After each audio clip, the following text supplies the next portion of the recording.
Klasické HiFi stereo dostáva vyššie obrátky s novým sieťovým stereopríjimačom s podporou 8K videa a zvuku vo vysokom rozlíšení. Denon uvádza nový DRA900H, ktorý dokazuje, že stereo zvuk nemusí byť kompromisom. Moje meno je Robert Kubíny a som rád, že vám môžeme predstaviť ďalšiu novinku v portfóliu spoločnosti BIS Audio.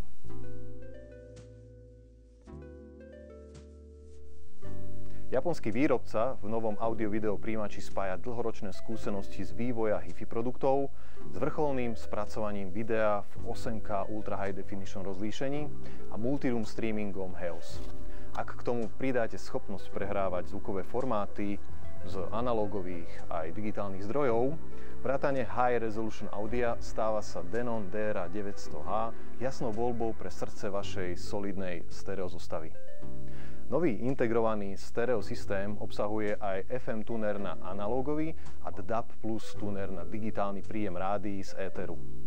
Model vylepšuje aj najnovšia technológia HDMI. 6 HDMI vstupov a jeden výstup umožňa k tomuto systému pripojiť širokú paletu multimediálnych komponentov od Blu-ray prehrávačov a herných konzól po televízor. 3 HDMI vstupy a výstup podporujú 8K Ultra High Definition video a eARC, pričom technológie HLG, HDR, Dolby Vision a priechod Dynamic HDR zaistujú vysokú obrazovú kvalitu. Poďme sa teda pozrieť dovnútra, čo sa nachádza v balení. Zariadenie sa vyhotovuje v dvoch farebných prevedeniach s hliníkovým predným panelom. Nám dorazil ako prvý kus pre toto video v čiernom prevedení, takže sa pozrieme dovnútra. Samozrejme, výrobca nás informuje o všetkých funkciách aj na balení, dokonca aj o výkone 145 W na kanál.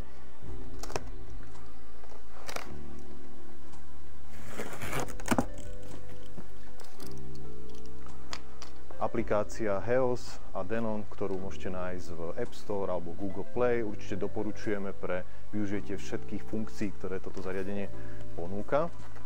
Vo vrchnej časti brožúrky rozsiahly návod,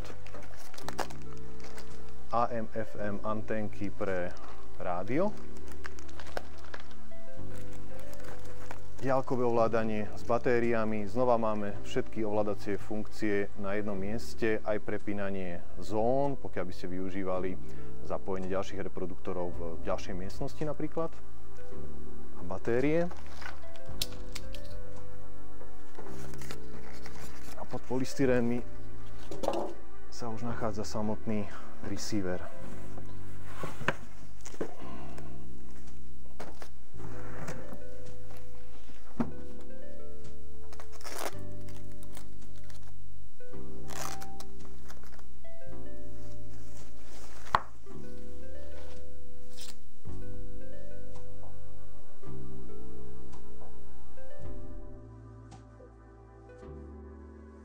Poďme sa bližšie pozrieť na predný panel a jeho funkcie, ktoré obsahuje, plus konektivitu. Už tradične Denon má v prednej časti ovládanie prepínania vstupov a ovládanie hlasitosti. V spodnej časti sa nachádza ovládanie basov, výšok, balans, vstup na USB pre vaše pamäťové médium s audioknižnicou, slúchadlový výstup, nad tým základné ovládacie prvky pre ovládanie druhej zóny, ovládacie prvky rádia, prepínanie reproduktorov, prípadne informácie, ktoré sa potom zobrazujú na veľkom prehľadnom displeji a rýchle možnosti prepnutia vstupov.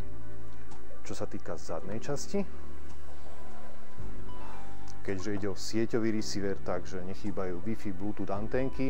Veľakrát dostávame otázku, že či Bluetooth podporuje aj pripojenie slúchadiel. Áno, toto zariadenie, pokiaľ máte pripojené k televízii, ak chcete si zviesť váš audiosignál, tak viete vaše Bluetoothové slúchadlá pripojiť priamo na ten receiver a vo večerných hodinách napríklad nikoho nerušiť.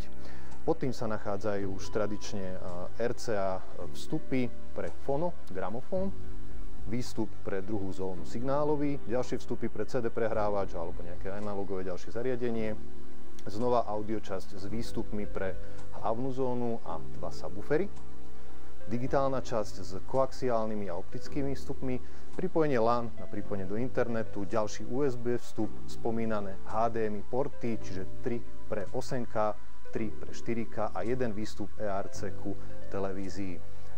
hlavný konektor pre napojenie do elektrickej siete a reproduktorové terminály, kde výkon spomínaného zariadenia je 145 W na kanál. Pokiaľ by ste chceli využívať tieto terminály na zapojenie biamping, tak je to možné, pokiaľ sú zapojené obidve tieto sekcie. Už ostáva nám len FM, DAB, anténka na pripojenie antény. Túto skvelú novinku nájdete už aj v našich predajniach v Bratislave, Banskej Bystrici a Košiciach. Mimochodom jedná sa o jeden z najpredávanejších produktov v portfóliu spoločnosti BizAudio. Veľmi radi ho kombinujeme s pasívnymi reproduktormi, či už Bowers & Wilkins, Sonus Faber, teraz veľká novinka u nás Monitor Audio. Do pozornosti by som ale dal, vďaka tomu, že je integrovaná HEOS multirumová platforma v tomto zariadení, tak výrobca ponúka aj aktívne sieťové reproduktory, s ktorými si môžete rozšíriť vaše audio do celého domu, napríklad Home 150 a 350 tu mám vystavenú, ktorá sa používa do väčších priestorov.